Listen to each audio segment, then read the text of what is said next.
नमस्कार. हे आमची केळी जी आहे आता खाली झालेली आहे केळी. तर तरी याच्यामध्ये भरपूर असे झाडं आहेत. आपण बघू शकता.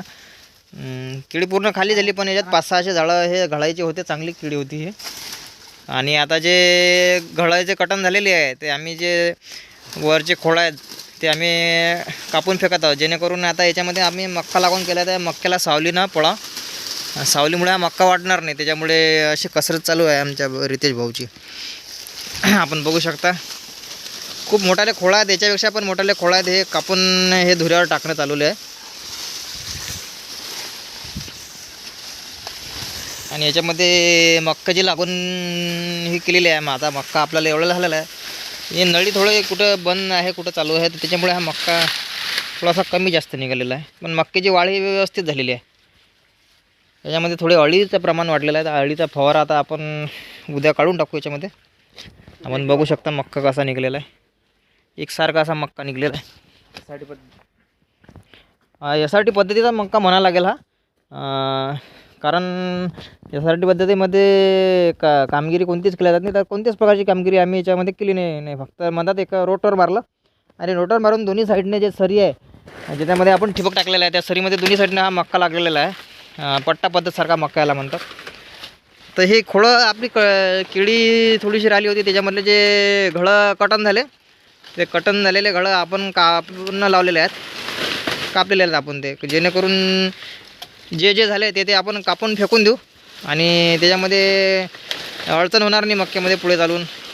मक्का वाढायला सावली पडणार नाही आणि ऊन पण येईल, सावली होणार नाही आणि हवा पण खेळते राहील. तर जसे जशी आता हे घडं याच्यावरचे कटन झाले, जे घडं काढून घेण्यात आले, तर त्याची जे झाडं आपण कापून फेकून देत आहोत. तर आता सध्या आपलं मागच्या वर्षीची केळी आहे आणि आपण बघू शकता की खूप असे झाडं तरी अजून बाकी आहेत. आणि हे जर असे झाडं जर राहिले तर हा मक्का व्यवस्थित वाढणार नाही. त्याच्यामुळे हे झाडं कापून जे जे घडं कटले ते झाडं कापून फेकून द्यावं लागतात. शेती करतो तर 2 इन पण आता याचा भाव तर काही जास्त मिळत नाही. 1 नंबरचा भाव आपल्याला मिळत नाही, कारण की हे जनरलचे म्हणजे पिलूबाग ठेवला आता आपण. हा समजा पिलूबागचीच केळी आहे, याला 1 नंबरचा भाव काही भेटत नाही. 1 नंबरचा भाव आता 800 ते 900 आहे. पण सध्या आता 400 रुपये अर्ध्या रेटमध्ये जनरलमध्ये आपली केळी हे कटत आहे. तर जेवढे झाला तेवढाच पैसा हा येईल आणि तो पक्का पैसा आपण याच वापरात घेणार आहोत. मक्याला जे खतं वगैरे लागणार आहेत त्याचा खर्च आपण याच केळीतून काढणार आहोत, जेणेकरून आपल्याला घरून काही खर्च वगैरे करावा लागणार नाही आणि तेवढा फायदा आपल्याला याच्यामध्ये होईल. तर शेवटी आपण हा मक्का जसा वाढत जाईल तसे तसे व्हिडिओ आपण बनत जाऊ. आणि मक्काची झळती शेवटी किती लागणार आहे तर ते आपण याचा व्हिडिओ पण आपण बनवू आणि शेवटी व्हिडिओ टाकू की तुम्ही पण जर झळती या मक्काची चांगली लागली पण तुम्ही पण अशा प्रकारे नियोजन करू शकता. याच्यामध्ये खतं वगैरे अगोदरच भरपूर पडलेलं, त्याच्यामुळे आणखी एकही खत आपण याच्यामध्ये टाकलेलं नाही या मक्क्यामध्ये.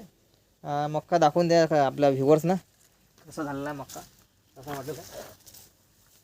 आणि ठिबकचं पण दाखवून द्या. ठिबकचं पाणी चालवलेलं आहे आपलं, इथं पाणी चालू आहे.